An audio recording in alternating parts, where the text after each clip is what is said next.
Olá, você vai assistir agora uma mensagem que pode transformar a sua vida. Quero lhe convidar a abrir o teu coração e acolher a poderosa Palavra de Deus. E também te convidar para estar conosco em um dos nossos cultos no CI, aqui em Itajaí. Que Deus te abençoe. Vamos voltar para o capítulo 19 de 2 Reis. E o versículo 19. Elias saiu dali e encontrou Eliseu de Safate, que estava lavrando com 12 juntas de bois adiante dele. Ele estava com a 12ª junta. Elias passou por ele e lançou o manto sobre ele. Então Eliseu deixou os bois, correu atrás de Elias e disse: deixa-me beijar o meu pai e a minha mãe, e então eu o seguirei. Elias respondeu: vá e volte, pois já sabe o que fiz com você.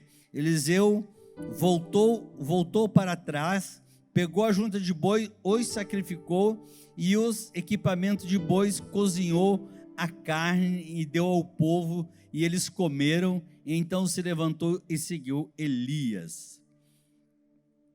Lá, quando tu chega lá no capítulo, deixa eu pegar aqui para vocês aqui um pouquinho. Lá no capítulo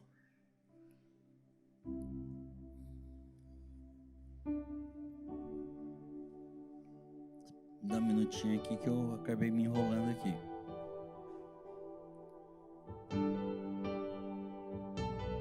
Quando Eliseu, aconteceu algo interessante aqui quando Elias fez isso, né? Quando Elias fez isso, lance a capa sobre Eliseu. Elias vinha de um período de tremenda crise pessoal, né? E a crise pessoal de Elias era uma crise que antecedia uma grande vitória de Elias sobre os 800 profetas de Baal. E Elias entrou em depressão, e ele pegou e foi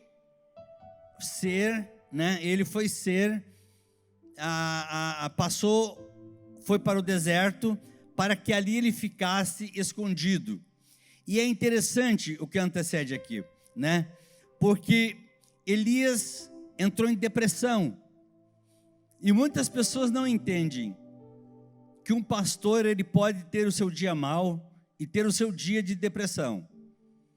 E Elias ficou assim perturbado, porque Jezabel disse que iria matá-lo da mesma forma que ele tinha matado aqueles profetas, né? E ele fugiu. E ele pega e vai para um lugar deserto, e vai para debaixo de um zimbro, e ele rompeu o seu relacionamento com o seu primeiro moço em Beerseba de Hebron. Diga: Hebron é lugar de aliança. E lá ele deixa o seu auxiliar e vai embora. Eu acho interessante uma coisa: só que já passou aqui por uma crise pessoal e existencial, ele sabe o que vale isso, porque a vida de Elias não foi nada fácil. O ministério de Elias foi um dos ministérios mais tensos que tem na Bíblia, porque ele viveu os piores momentos, porque ele orou para que não chovesse 3 anos e pouco naquela cidade. E quando Elias fez isso, os corvos o alimentaram, né? E depois que ele foi ameaçado, ele fugiu. Quer dizer, é um contraditório. Ele passa por momentos de grande vitória e de repente ele vai para uma grande derrota. E ele chega ali, né,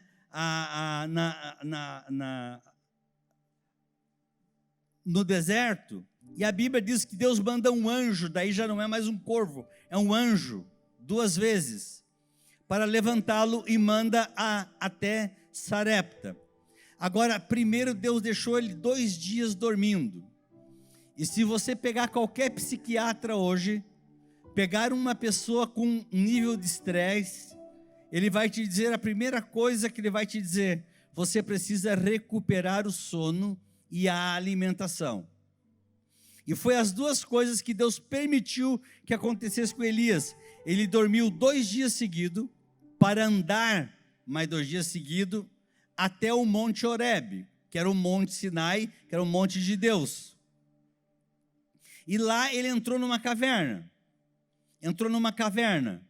E ali ele se escondeu, e vieram 3 manifestações de Deus ali, trovão, fogo, tremeu tudo aquilo ali, porque deu terremoto também, e depois veio a 4ª palavra, que foi a de Deus, porque Elias pediu para si a morte, ele pediu para si que ele pudesse morrer, porque ele não suportava mais as batalhas que eles estavam vivendo.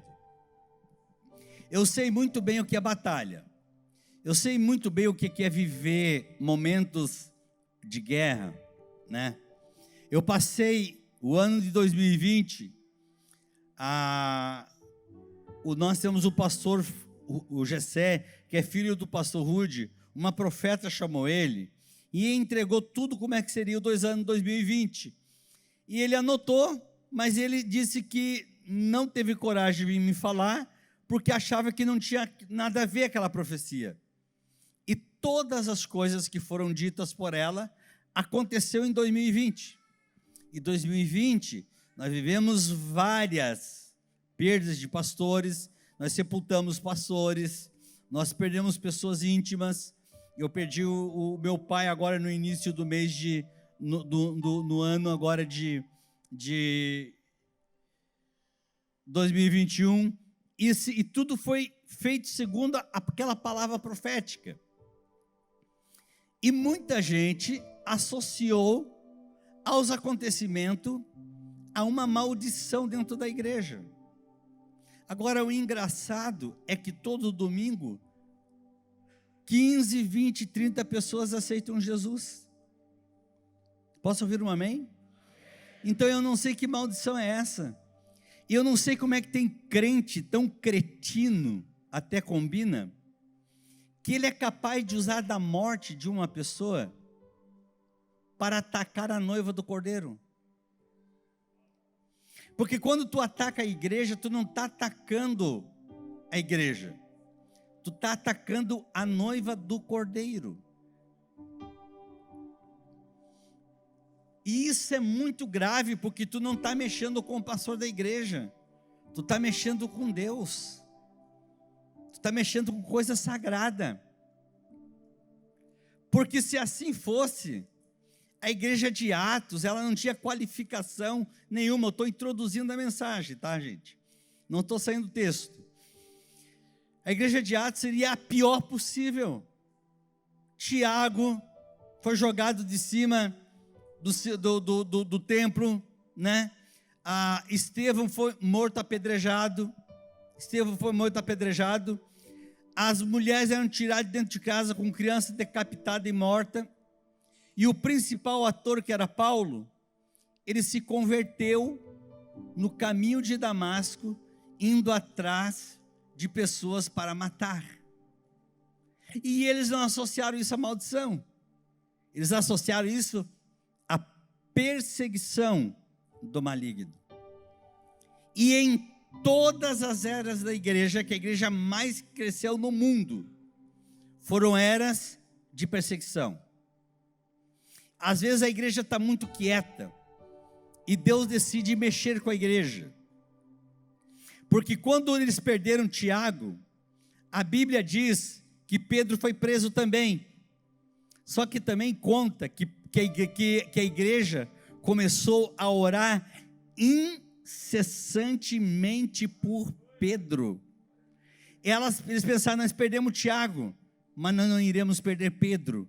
Até que o anjo teve que sair do céu, a oração tirou o anjo do céu, entrou na cela, Pedro ia ser decapitado no dia seguinte, ia ser morto no dia seguinte, e a Bíblia diz que Pedro dormia tranquilamente, e ele tirou Pedro dali. Pedro pensava que estava tendo uma visagem, né? E botou Pedro na rua e disse: Pedro, portão de ferro eu abro, algemas eu quebro, agora aqui é a rua, agora aqui tu corra. E Pedro teve que correr ali para a casa de Isabel. Lá na casa de Isabel, não estavam orando, né? Não tinha um anjo para abrir a porta, porque lá Isabel podia abrir a porta. Isabel foi lá e abriu a porta. Então entenda uma coisa: tem coisas que Deus faz por ti, e tem coisas que tu faz por Ele, e tu faz em nome e nessa fé dEle. E isso é uma coisa muito importante.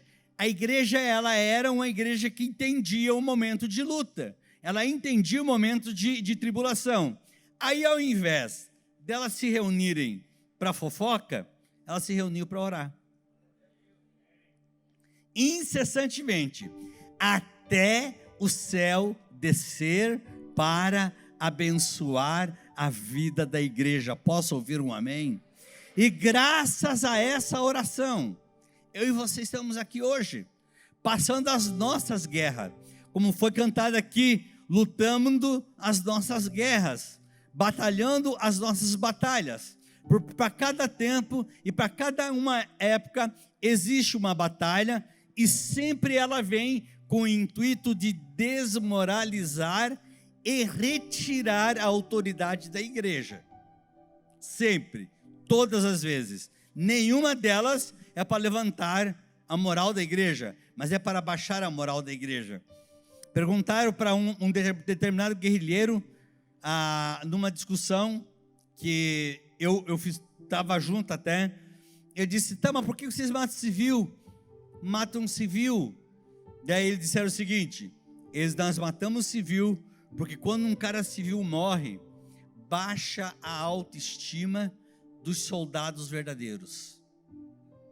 Aí eles ficam com raiva e eles agem de forma irracional. E nessa vida de Elias, de todo esse momento de batalha que ele passou, Deus disse para ele: o teu ministério não acabou ainda. Eu tenho um sucessor para fazer de você. E eu quero que você, e eu vou falar só sobre Eliseu, e eu quero que você use Eliseu e bote a capa sobre ele, porque ele será o teu sucessor. Ou seja, há uma transferência de unção, há uma transferência de autoridade, existe uma transferência de poder de Deus, e Deus deu o nome, e Deus falou para fazer isso, e isso é uma das coisas mais importantes que você deve entender. Se você está dentro do CI, por exemplo, com a capa de outra denominação, você é uma Jezabel dentro da igreja. Por que você é uma Jezabel? Porque a Jezabel, ela aparece em Apocalipse novamente. Não se trata de uma figura humana, mas de um espírito. Ela estava lá, dentro da igreja, em Apocalipse, a 7 igrejas, ensinando outra doutrina e profetizando sobre pessoas. E Deus disse para o pastor, disse: eu tenho contra ti que tu toleras ela dentro da igreja. A pessoa que não respeita a autoridade do ministério, a autoridade daquela igreja, a unção que Deus colocou naquela igreja, não respeita a autoridade de Deus, porque toda a autoridade procede de Deus, amém? E por ele é concedida. E Eliseu entendeu isso. Eliseu entendeu que ele estava recebendo unção. Tu sabe o que é rebelião? Rebelião é repreensão de baixo para cima. Rebelião é você não estar sobre uma unção de governo e você, de baixo para cima, repreender a pessoa que tem autoridade sobre você. E Eliseu entendeu isso.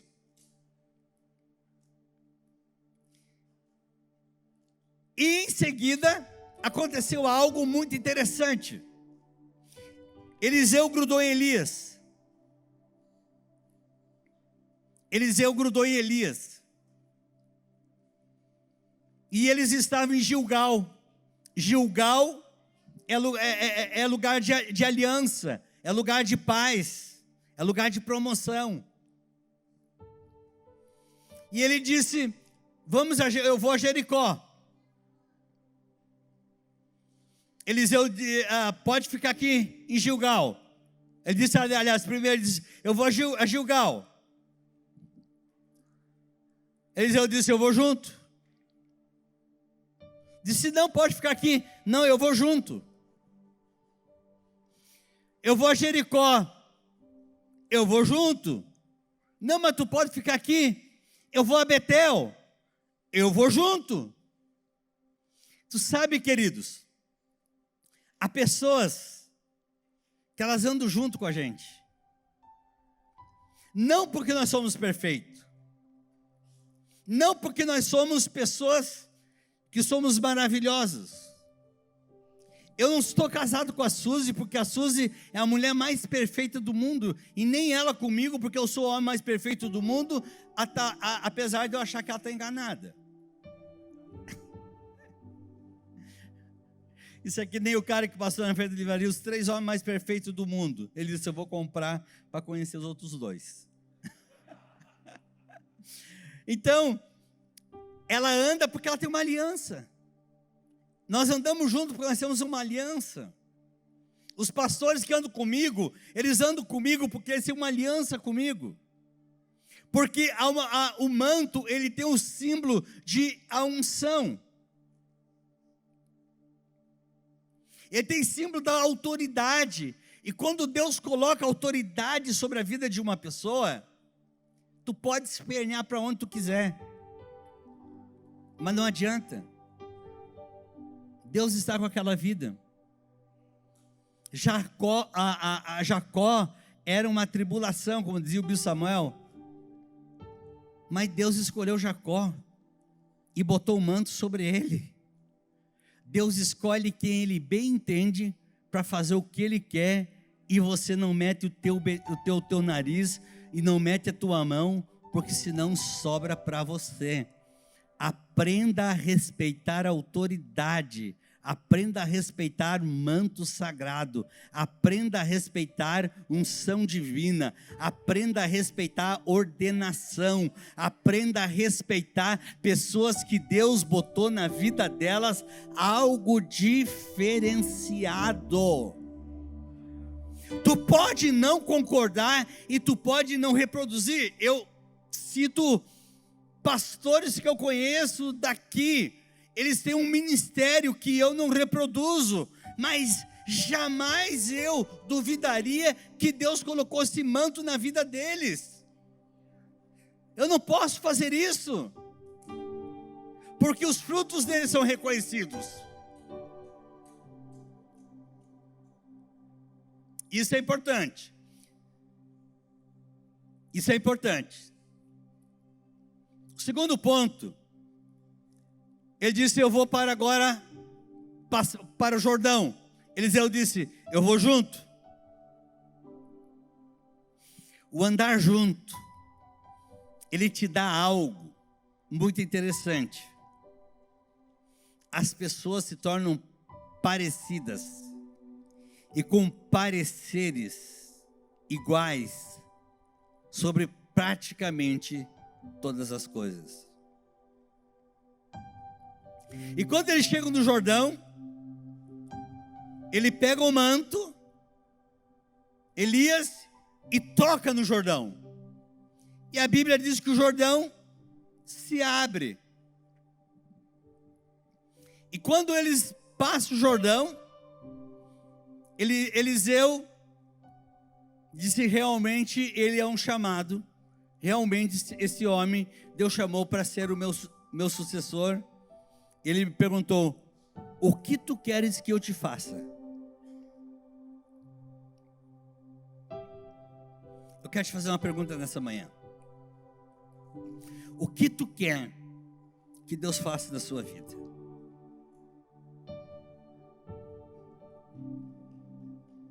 O que mais tu deseja que Deus opere na sua vida hoje?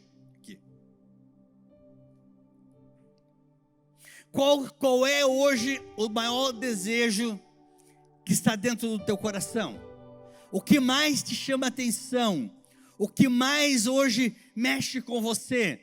O que mais hoje está dentro de você como desejo espiritual, como desejo de sabedoria, como desejo de discernimento, como desejo de autoridade? O que mais está sobre você hoje? Vai chegar um momento em que o Senhor vai te perguntar: o que você queres que eu te faça? Porque você não descola, você não desgruda. Eu mandei você desgrudar de mim por 4 vezes, Eliseu. Os mesmos 4 sinais que vieram lá no Monte Horebe, mas você não desgrudou de mim, você colou em mim. Agora eu quero saber o que você queres.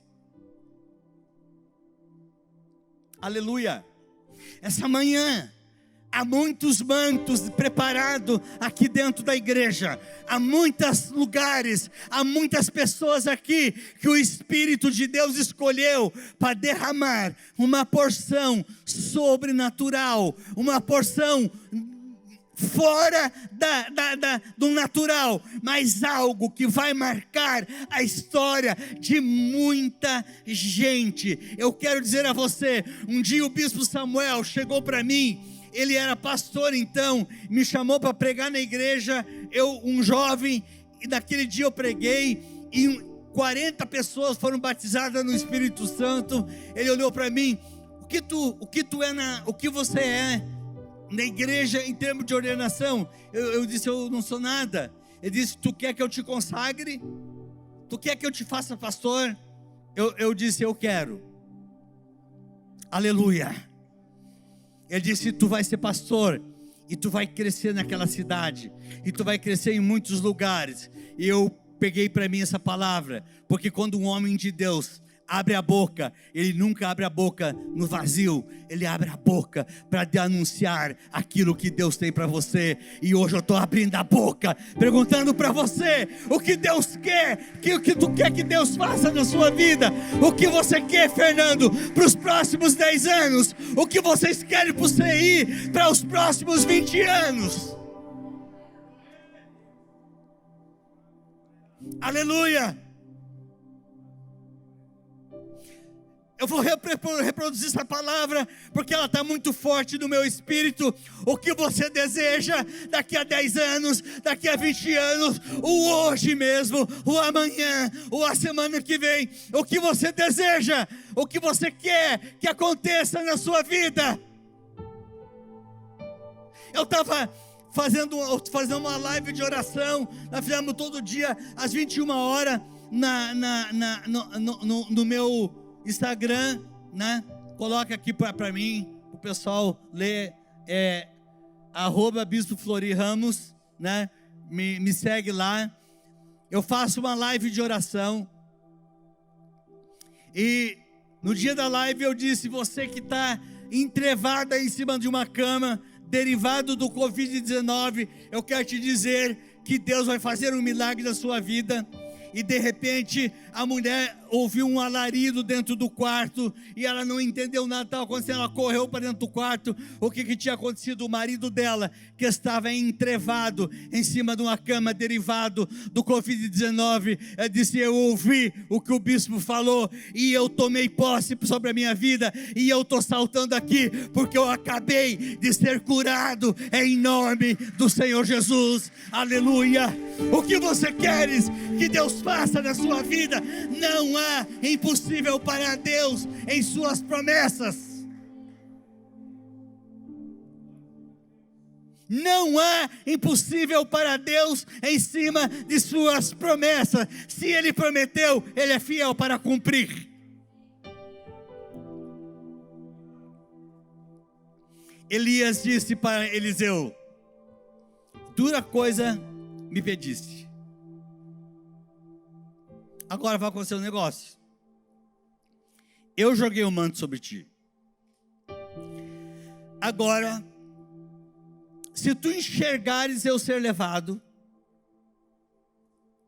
se tu me veres eu ser levado, e o manto cair, tu recebeu porção dobrada, porque Eliseu pediu porção dobrada do espírito que estava nele. Isso não é pecado, gente, tem ambição espiritual. E daí ele disse, dura coisa me diz, mas se você veres eu ser levado, e tu veres o meu manto, a promessa se cumpriu. Agora aqui tem revelação. Se você está numa igreja e você não tem a mesma e não consegue enxergar as mesmas coisas que aquela liderança enxerga, o manto tu também não vai receber. É por isso que tu só pega pessoas paroleiras, muitas pessoas paroleiras dentro da igreja. Paroleiras é um termo educado para fofoqueiro.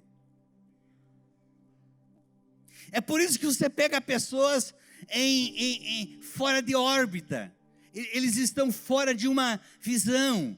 Eles estão fora de um manto de unção. Eles estão fora de um poder de Deus. E eu vim aqui falar para você de poder de Deus, de transferência de unção, de transferência de autoridade sobre a tua vida. Eu vim aqui pregar para você que há um manto sobre a tua vida, há um manto para ser colocado sobre você, mas você tem que primeiro linkar tua vida à visão da igreja. Segundo, você tem que vincular a sua vida ao ministério daquela igreja. Terceiro, você tem que ter a capacidade de ver as coisas que aquele mesmo líder que você seguiu está vendo. Agora, tu não tem obrigação de ser do tamanho dele. Tu pode ser maior. Jesus disse para os seus discípulos: vocês farão as minhas obras, e as farão maiores do que eu faço. Isso é líder. Líder não se impressiona que o liderado dele tem uma igreja maior. Não se impressiona com nada disso. Porque nós somos um só. A igreja que o Edir Macedo começou no Rio de Janeiro é menor do que a igreja de São Paulo. Agora, amados, de repente, a Bíblia diz, e esses dias, eu vi um determinado pregador falar sobre isso, que muita gente diz que cavalos de fogo e cavaleiros foi que levou a Elias para o céu. Isso é um absurdo, porque não foi um redemoinho. Eu disse, esse pregador é pregador nem de membro de escola dominical ele é, porque isso eu aprendi em escola dominical. Agora, o ver era importante. E eles estão caminhando e conversando, batendo papo. E o texto diz o seguinte: de repente veio uma carruagem de fogo com cavalos de fogo, diga, cavalos de fogo, com uma charrete de fogo. Agora, por que Deus trouxe cavalo de fogo e charrete de fogo? Para sintetizar o que tinha sido o ministério de Elias. sempre o ministério, ele vai ter uma coroa compatível ao nível de guerra que você viveu. Porque quando veio para separar Eliseu de Elias, e Eliseu viu, aleluia. Aprenda uma coisa, tu passa a enxergar as mesmas coisas que a tua liderança enxerga. Quando você anda linkado nele, grudado dele, Deus começa a abrir os teus olhos espirituais na mesma proporção, na mesma maneira, da mesma forma.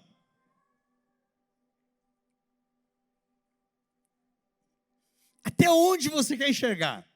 Até onde você quer ver? E Eliseu viu. Porque é impossível tu andar linkado a uma pessoa, colado a uma pessoa, e você não vê as virtudes dela. E aí a Bíblia diz que eles separaram Elias de Eliseu. E Elias subiu no redemoinho. Não sei se eu já contou aqui sobre como aconteceu a partida do seu pai. A partida do pai do Bispo Samuel aconteceu de uma forma muito interessante. Tinha as irmãs estavam por lá de fora, todas intercedendo pela cura dele. E de repente, a família foi lá na UTI. Tiveram um momento com ele, desceram. E quando eles desceram, chegaram embaixo. Uma das irmãs teve uma visão. Um redemoinho.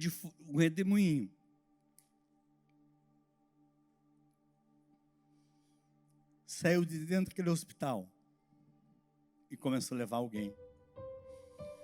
E ela olhou para as irmãs e disse: pare de orar. O Senhor acabou de levar o bispo. E Samuel tinha muitos defeitos. Eu fui muito amigo dele, fiel a ele. Eu conheci ele de muito perto. Mas era um homem íntegro, cheio de Deus. Quando ele abria a boca para pregar, sai de baixo.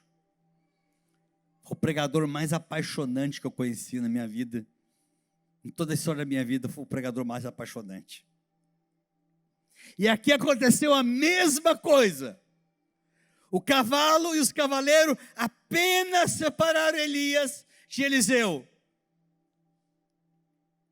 E Eliseu viu ele subir num redemoinho. Está se entendendo? E quando você vincula-se a uma pessoa, tu começa a ter a mesma visão espiritual que ele tem, tu começa a enxergar da mesma maneira que ele enxerga. As coisas sobrenaturais começam a acontecer de maneira sobrenatural em sua vida, e as coisas que acontecem na vida dele passam a acontecer na sua vida. Eu tenho aqui a igreja, o CI. O CI reproduz a palavra viva. Eu estou dentro da palavra viva. Eu vejo um louvor aqui hoje, duvidando com uma unção maior que a sede de Florianópolis. Eu me emocionei, eu gravei ali. Mas eles reproduzem uma visão, mesmo forro, mesmo jeito, mesma maneira de ser. E o Fernando tem um baita ministério. Olha, amigo, eu vou dizer uma coisa. Ter mais de 200 e poucos mil visualização no IGVT, no IGTV, não é para qualquer um. E o pastor de vocês teve isso. Porque Deus é com a vida dele. Deus é com a vida dele. Eu já tive uma postagem minha que teve 25 mil compartilhamentos. Muito mais gente do que eu tenho me seguindo. Há uma visão na vida do Fernando e da Elisa. que nós trabalhamos essa visão, e muitas vezes a gente se conversa, ele fala comigo, tem todos os problemas que dá, ele conversa, a gente conversa, Fernando vai por esse caminho, vai por esse caminho, vai por esse caminho. Muitas vezes vão a Florianópolis, mas Deus quer trazer uma mesma revelação. 3 anjos chegaram na casa de Abraão, e aquilo era uma teofania, era o Pai, o Filho e o Espírito Santo, e eles chegaram na casa de Abraão, e Abraão imediatamente os identificou como anjos. Eu gostei de uma coisa, eles gostam de carne assada. Isso é sinal que no céu nós podemos, quem sabe, ter a possibilidade de ter até costela assada. Não é uma bênção? Além de estar no céu, Deus nos dá aquelas coisas que a gente mais ama. Agora, por que Deus se revelou para Abraão? Porque ele ia destruir Sodoma e Gomorra. Ele disse, eu não posso guardar segredo de Abraão, porque ele é meu amigo. Ei, quando você está linkado a Deus, linkado espiritualmente a uma igreja séria, íntegra, santa, você começa a enxergar as mesmas coisas, e Deus te chama de amigo. Agora, preste atenção, e aí eu finalizo a mensagem. Da mesma forma, capítulo 14, ou 15, de João, Jesus chamou o discípulo, eu não vou chamar vocês mais de servo, eu vou chamar vocês de amigos.